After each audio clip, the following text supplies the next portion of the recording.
1 minute, starter. 1 minute.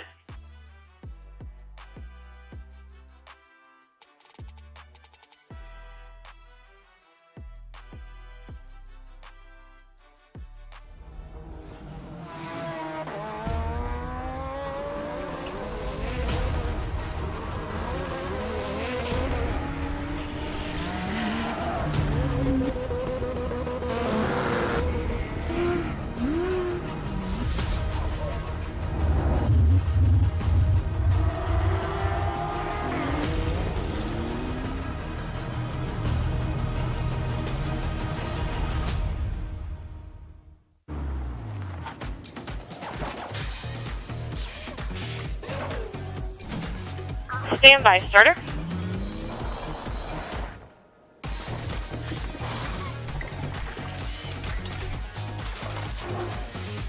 Green flag, starter, green flag.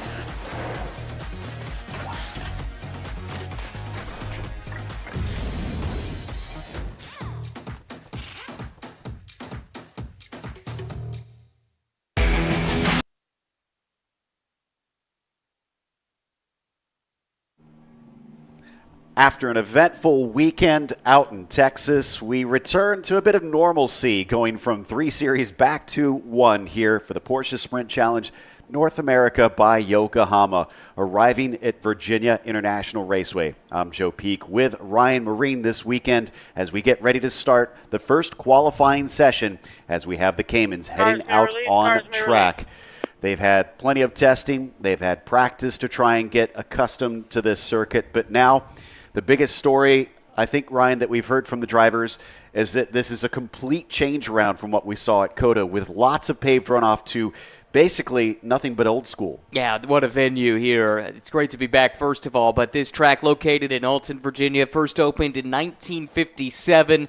Had a bit of a hiatus where it reverted back to farmland, but it reopened in the year 2000, and it's a great thing that it did. This place has a little bit of everything. 17 turns, 3.25 miles in length. You've got high-speed sections, straightaways of 3,000 and 4,000 feet, but you've also got some tight, twisty sections, too, that will test driver and car alike. So should be a ton of fun here this weekend. Love coming here, and the drivers will all say this is a place that gets your attention. Oh, absolutely. It's gotten a few of their attention already, and it's not often that you have a track be able to kind of rise back like a phoenix like that, coming back from so long being out of contention and coming back so strong as well as this place has. Now, these Caymans will have 2 classes qualifying simultaneously here today, as they will get about 25 minutes to set their fastest lap. On the timing tower on your left, and if you watch the cars, the white boxes that they have on them will be your Pro-Am category. The and yellow everyone, boxes the green lights are illuminated on the race link for my cars for reference purposes on this outlap. The 2 cars, it is all essentially the same car, just a difference in the driver classification as we watch Rafa Martinez here come down Madison Avenue, getting ready to start on his first flying lap, preparing the car. Not as warm as we've seen it during some of the weekend here, Ryan, so I'm sure getting those tires up to proper temperatures and pressure are going to be important. That is certainly important anywhere, but here at VIR in particular, you use a lot of curb around this place, and you have to keep that in mind as you prep those tires, making sure that you don't take advantage of the curbing before the tires are ready for that challenge. This is, though, just a special place. You look at the rolling hills here of VIR, and I love the way this track follows the natural topography of this venue. This is the climbing S's right here. Super high-speed section of this racetrack, Joe. We went and we were watching trackside earlier in the weekend to see the level of commitment in the Caymans and certainly in the Cup cars, which we'll see later on today as well. It is super high speed. You have to be absolutely committed to your line to make the lap time through there, and one little mistake can have catastrophic consequences. One of those sections where you don't often see small accidents if somebody has an off, so everybody's going to want to try and mind themselves through that climbing S's section. And we're waiting for the first times to be set. Drivers are on their first flying lap now at this stage as we see an onboard heading through the horseshoe, first part of the lap, and getting ready to take us around VIR, then up in a NASCAR bend, a very tricky one here that you take it through the left-hander, trying to avoid keeping it from losing grip under braking before it heads into the left hook. And what is a slower first section here now opens up, Ryan, as you were talking about, coming through the snake and the S's. Yeah, exactly. A total contrast in racetrack, right? That first section.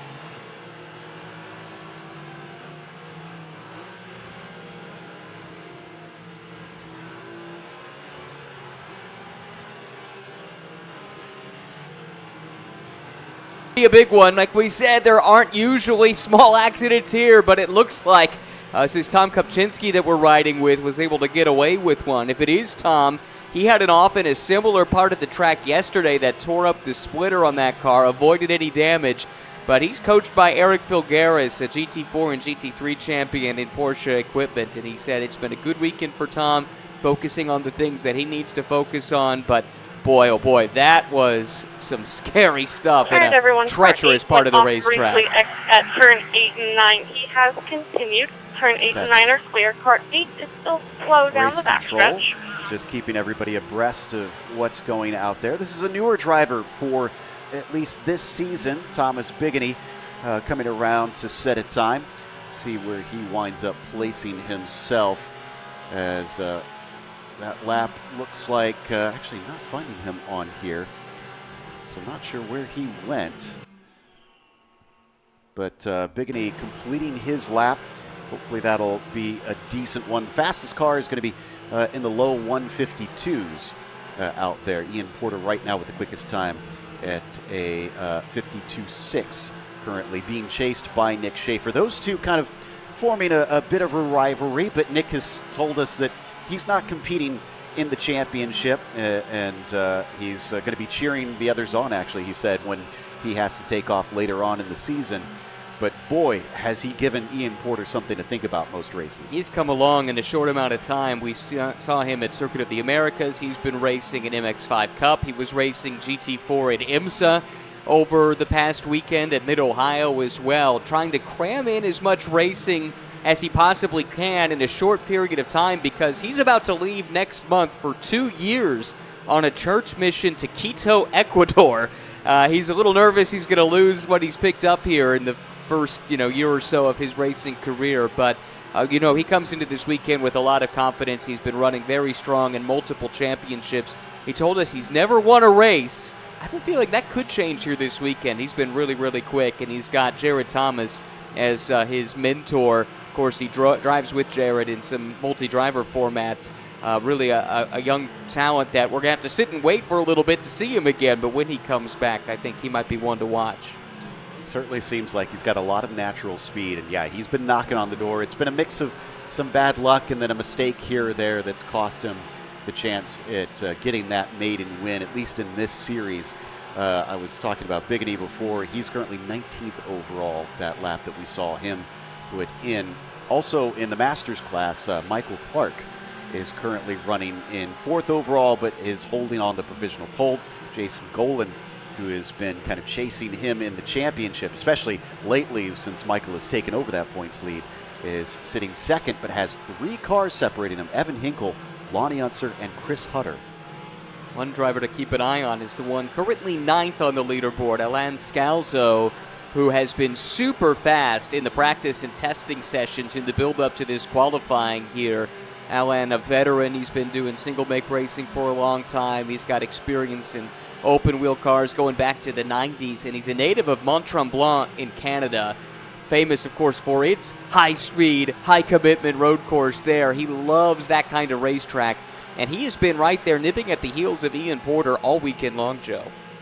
So Caroline Conda up to 3rd. She's about to cross the timing line. Let's see if this is an improvement, and unfortunately, no, not this time around. She's another that's been very close. She's actually teammates with Ian Porter, and we're kind of expecting her to have a breakthrough win in this series. She comes over from touring car racing, front-wheel drive cars, so we definitely had lots of discussions recently with some of her crew about her adapting to that and how quickly she's been managing to switch over, as we see some of the beautiful shots from above on our drones here at VIR. This is heading out of Hogpen and onto the main straight. You mentioned the long straights here. I believe that's one of the second longest on the track heading into the horseshoe. Probably more important because of the horseshoe being such a big passing zone.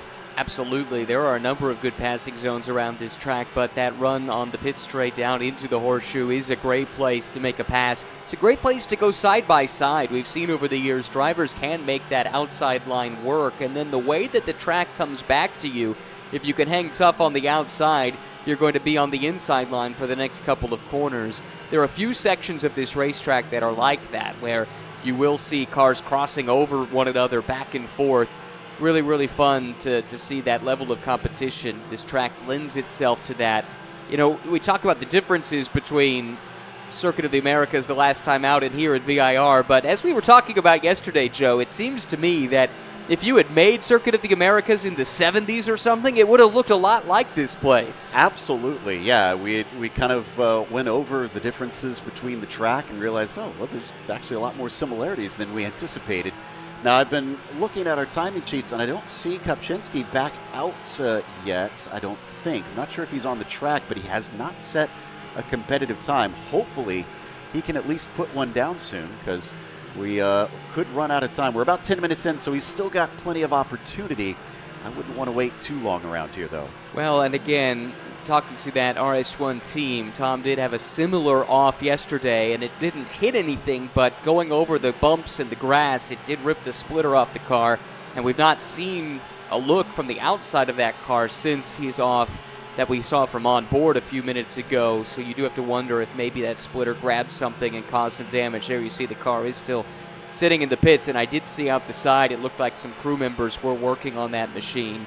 So maybe there is a little bit of damage they need to attend to before they can send Tom back out. Hopefully it's not too bad, just maybe roughed it up over the grass, had to clear out the radiator and some things. We saw, or at least I saw, the 77 of Evan Hinkle go by us in pit lane. Now he's still 5th overall, but 4th in class. He also is coming in for his first race of the season. That TPC racing team, Monoflow, their sponsor, basically brings in drivers who actually work for the company that want to get their chance at motorsports. And Evan, I have to say, has impressed me because in practice he's been very quick, and it looks like he's backing it up in qualifying as well. He's been a partial season contender now. This is his 2nd year in that role. It's the same car that Tillman Schmid drove earlier in the season. I believe it's the same car Chloe Chambers drove with great success at the race at Barber Motorsport Park earlier in the season with Monoflow backing. She's been a partner of theirs for a number of years now. So it's a well-resourced team, a really cool initiative. The folks at Monoflow, they love their racing and wanted to give their employees a chance to see what it's all about. And Tillman Schmid and Evan Hinkle last year raised their hands and said, yep, we'd like to be a part of that. And that's continued to be the case here in 2024 as well. We're riding on board with Paige Morales here. She had a big snap coming up through Oak Tree, another place where you really don't want to go off because there's limited runoff to the outside there. And we've already seen a couple cars wind up in the tires at that corner. Also, they've had one of the Cup cars over in the tires here at Roller Coaster. We'll go over that a little later. Conrad Geis, unfortunately, having to go to a backup car after he wound up in the barrier there. But other than the little correction that I caught, this looks like to be a good one for Paige. Let's see what she does when she crosses the line. Young woman in her first year of racing at this level, really brand new to motorsports, but has taken to it remarkably quickly and starting to get a bit more confident as the season has progressed. Part of that Rafa Racing organization that has its fingers in a lot of different pies right now, not just here in Porsche Sprint Challenge, but also in GT4 European Series presented by the Rafa Racing Club. And Rafa Martinez, for instance, the eponymous Rafa in the name, he'll be taking part in the GT4 races on the support bill for the 24 Hours of Spa in a couple of weeks. So really, really cool to see the way that program has expanded so much in a short amount of time. So Paige's last lap was an improvement in time, not in position. She stays 18th overall, just ahead of Rafa, the two of them. A little farther down the order currently. Up at the top, Ian Porter is still your provisional pole. Looks to be just over a tenth of a second between he and Nick Schaefer. but I don't think they've been setting fast laps recently from what I can tell. I haven't seen a whole lot of green showing up for them, so maybe found the best of those tires on the first lap. Matt Joffe, though, has overtaken Michael Clark for our pole position in the Masters category. We mentioned it's a different class only by driver classification. Those are drivers who are, is it 50 or 55? I'm starting to lose my memory now. I had 50 in my head, but 50. I could be wrong. Yeah, I think you're right. I think it is 50. Drivers who are 50 or over before the season is out.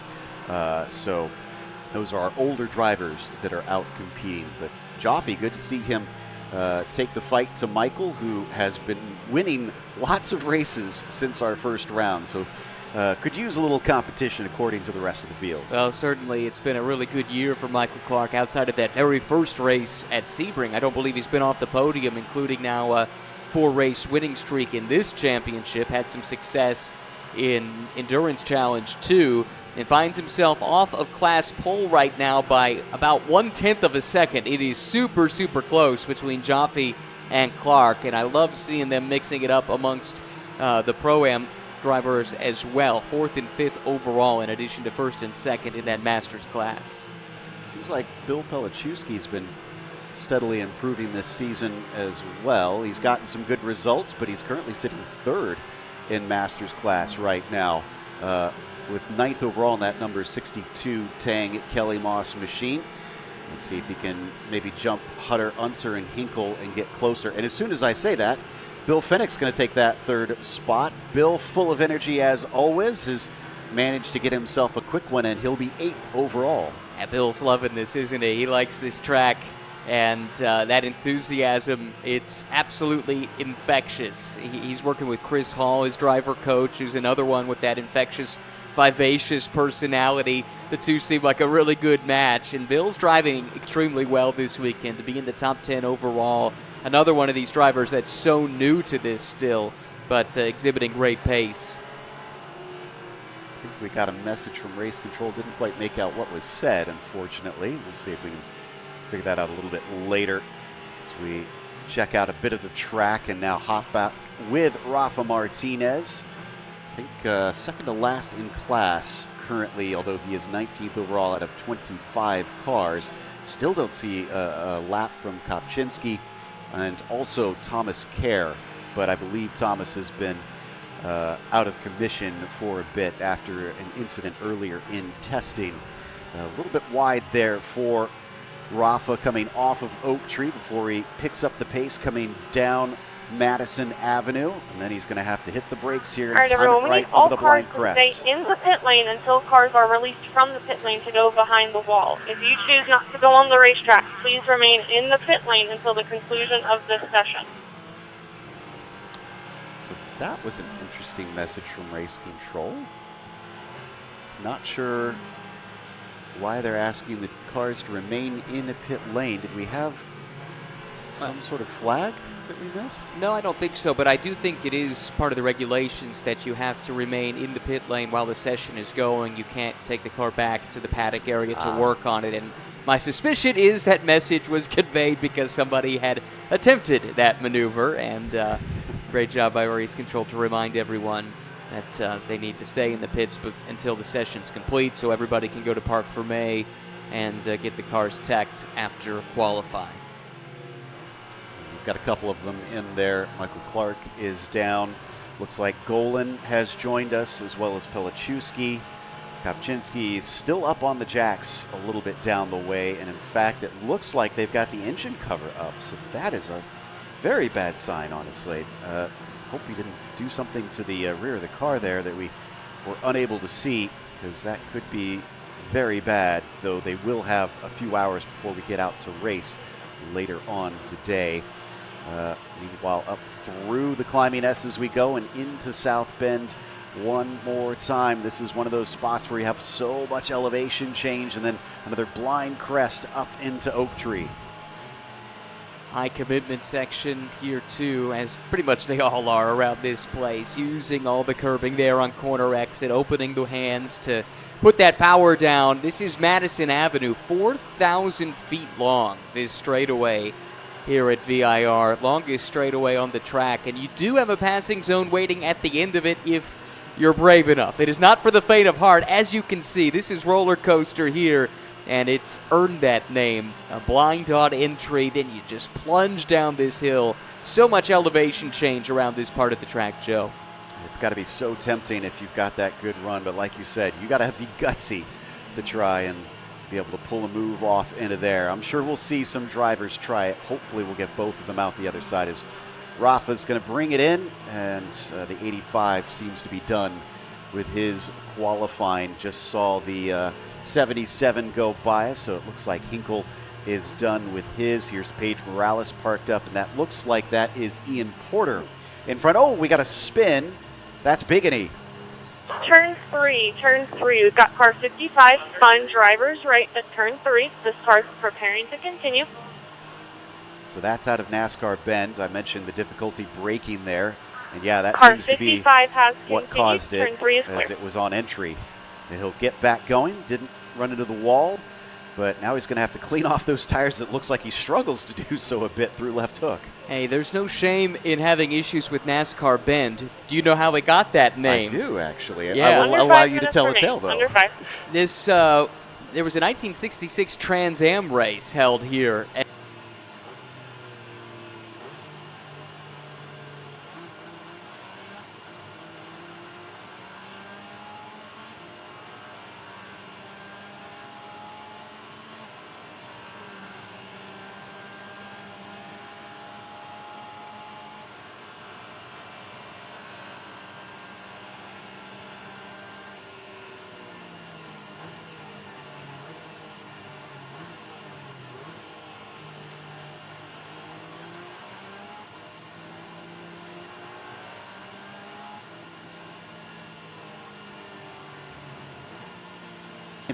On our timing sheet. There he is, down in 22nd.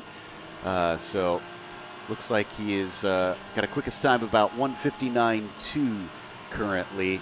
Thomas, as we mentioned, one of the newer-ish drivers out here trying to get up to speed with the series. And sometimes I think a few of them do get surprised at the level of talent that they have to compete with here.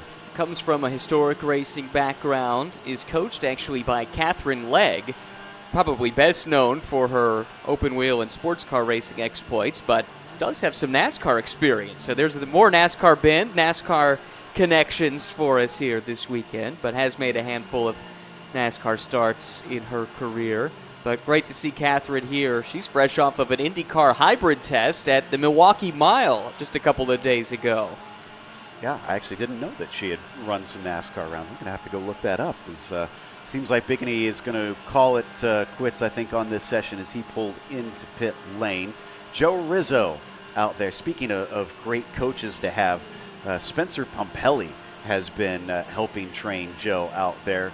And it's always fun to get a chance to sit down and talk with both of them, honestly, as Joe is a very entertaining character. And then Spencer, with all his years in sports car racing, always has some gems to drop. But he's been helping Joe find speed, and right now he's sitting in 20th. He's one of those in the Masters class.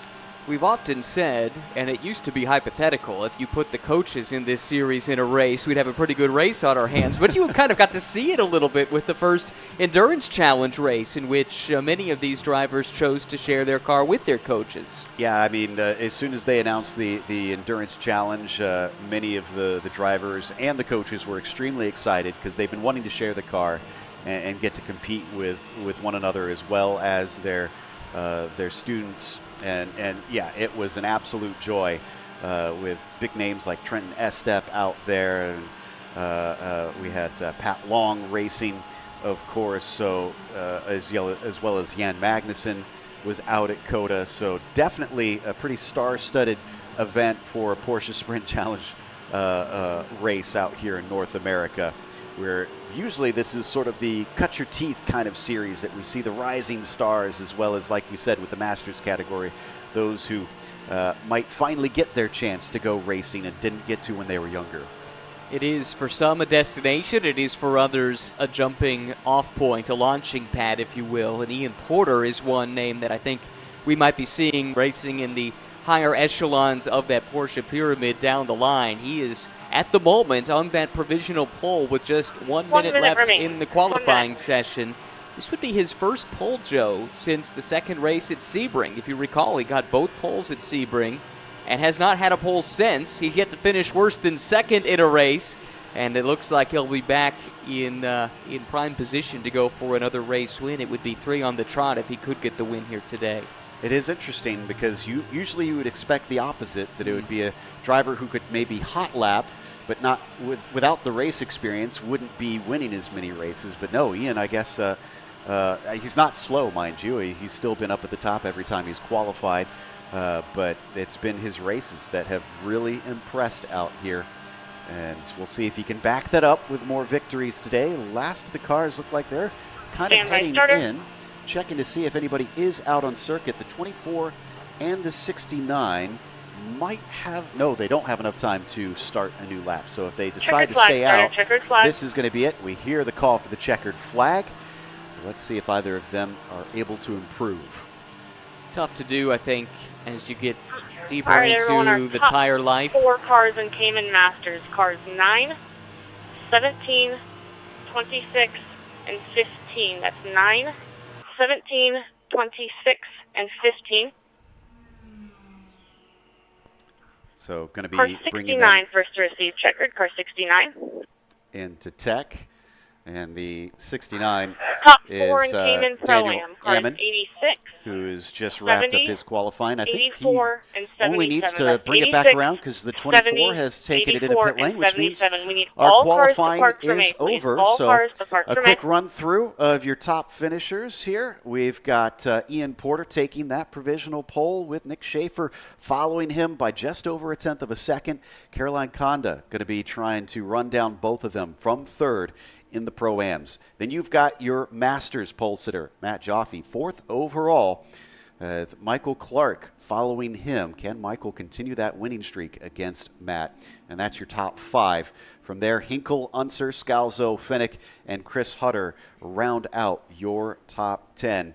And the remaining of your grid provisionally here of 25 drivers, we hope, most likely 24, going to be taking part in the race itself. Again, I'm Joe Peak with Ryan Marine. Right, we'll be back again, in just a few moments' time for the qualifying for the GT3 Cup out. Series. Once that driver is out, we need all personnel to clear the Park from A area, please. Let's make sure we are evacuating Park from A as quickly as possible. Thank you.